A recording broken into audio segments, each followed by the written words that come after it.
Currently, the #1 smartphone camera by DxOMark. Itong Honor Magic 6 Pro is by far the best of the best for Q2 of 2024. Masyado nga lang ba hina-hype ni DxOMark ang camera ni Honor Magic 6 Pro, or does it really deserve to be called #1? Malalaman natin after kong busisiin tong phone na ito, and ipapakita ko sa inyo lahat na nakuha kong resulta dito sa phone na ito. Don't go away after this quick intro.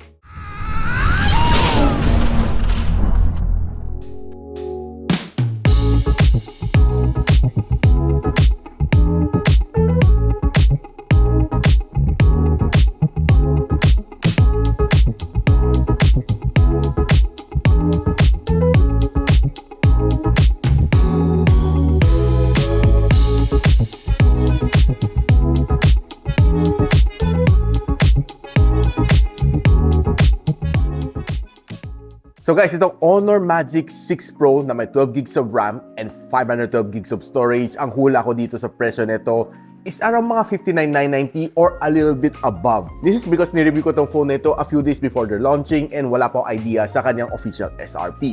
Kung gusto niyo malaman kung saan niyo pwede mabili ito with the official price, link on the description box. Now, if you're watching this video on my TikTok channel, do consider checking out sa aking YouTube channel para sa mga official links sa description box. Now, onto the design, itong phone na ito, we can see na ang ganda ng kanyang camera bump dito. It's not like the other brands like Xiaomi.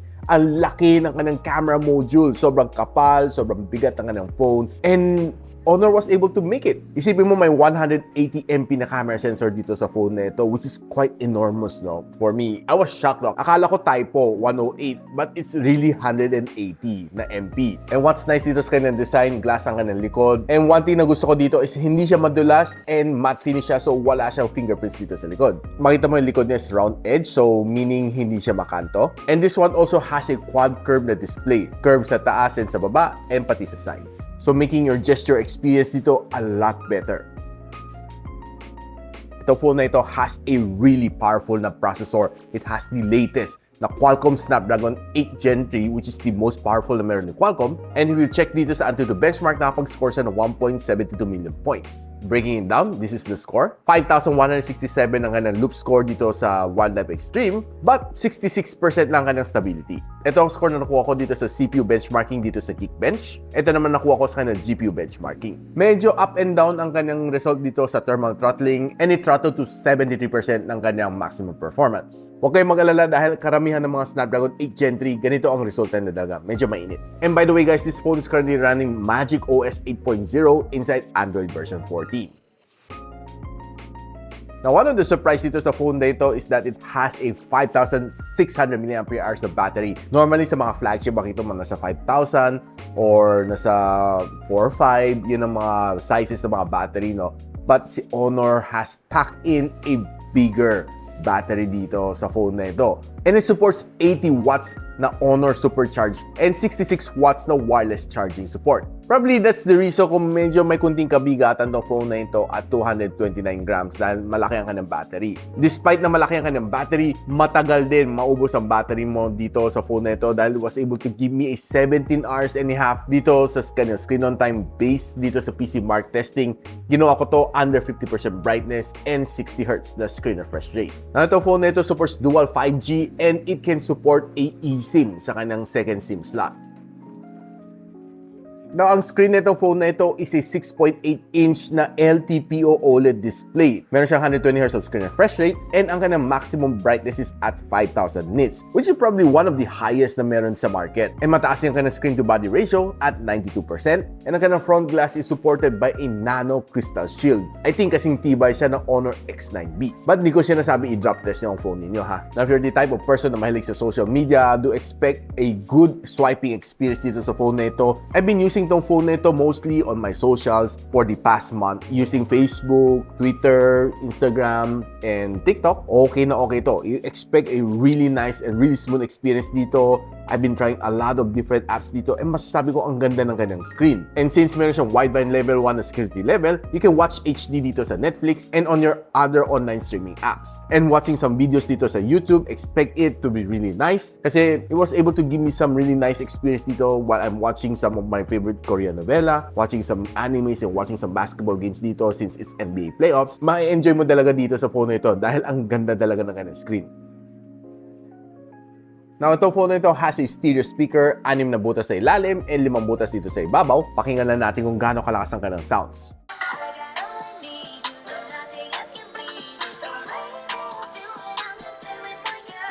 Well, masasabi ko sa inyo, it has a sound of a flagship phone. Malakas, clear, and magandang tugtog niya.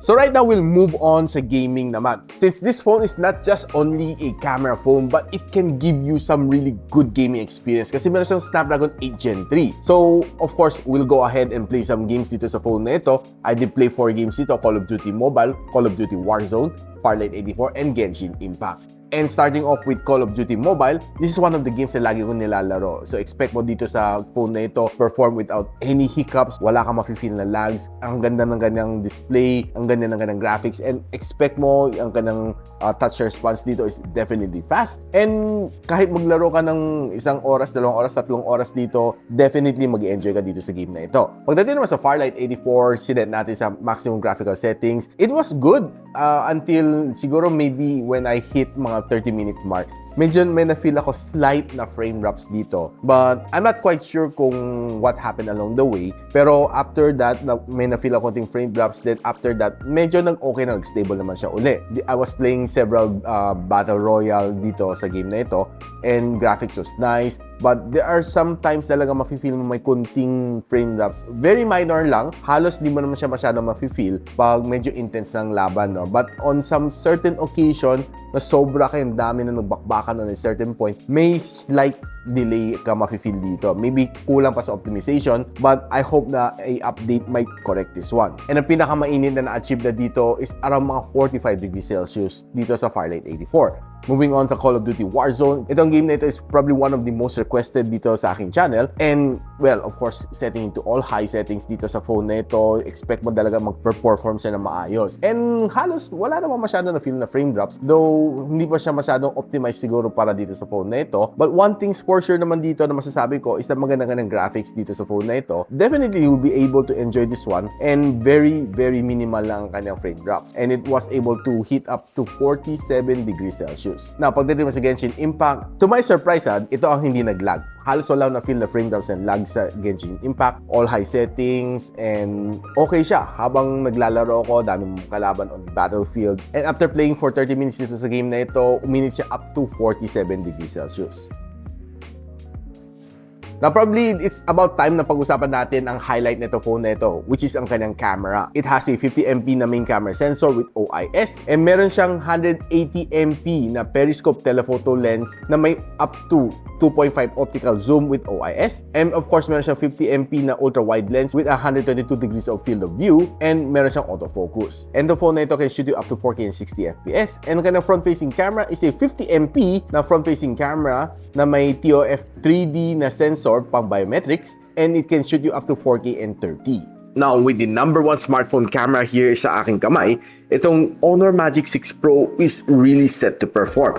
I've done a lot of shots dito with this phone, and be it outdoor, indoor, and low light, lahat was able to perform, and I was really surprised with the wide range na kaya i-offer nitong phone na ito. And of course, let's start with some outdoor shot. One of my favorite is definitely taking some cloud shot. Dito mo makikita yung ganda ng isang camera. No? If you zoom it in, you'll see the details sa isang camera. And this is by far, I'm using a ultra-wide lens. And this is a normal lens. This is a 2x zoom shot. And this is a 5x zoom. And you'll see the consistency na kanyang color. Almost the same ang blue sky dito across the 4 zoom lens na ginamit natin. And of course, we did try to use the zoom lens up to 100 times. So this is an ultra-wide shot. So this is a normal shot. This is a 2x zoom shot.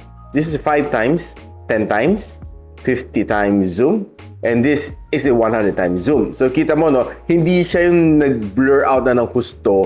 Sobrang na ng pixelate to. So at least it's still very decent up to this point, makita mo, kahit pa paano, buo pa rin siya, no? Hindi siya sabog. Kahit sa 50 times zoom, kita mo, buo pa rin yung letter A na dito sa logo na ito. Which is for me, quite impressive. Now, if you're trying to take some greens on outdoor, expect some really good shot. Kasi makita mo yung separation between the subject and the background. Ang ganda ng kanyang pagka-background blur. Very simple, yet pag tinignan mo, very dramatic. Just a simple shot like this. And pag tinignan mo sa shot na ito, you'll see a very simple shot. Pag makita mo, ang ganda ng details dito sa kanyang helmet. Still preserved. Now, of course, taking some tree shots dito. Pag zoom in mo, you'll see some really nice details dito sa kanyang mga dahon. And really nice, ang ganda ng pagka-represent itong shot na ito. I was really surprised na ang ganda ng pagkakawa dito. Now, pag nasa skyway ka naman, you're trying to take a shot lang, you'll see, no, ang ganda dito sa camera niya is that yung shot na dito sa sun, hindi nag-glare ang kanyang lens, no? So, normally, on other phones, makita mo halos namumuti na yung mga shots mo. But dito, kahit yun sun, nakuha pa niya, which I'm really impressed. If you're taking some sunset shot, you'll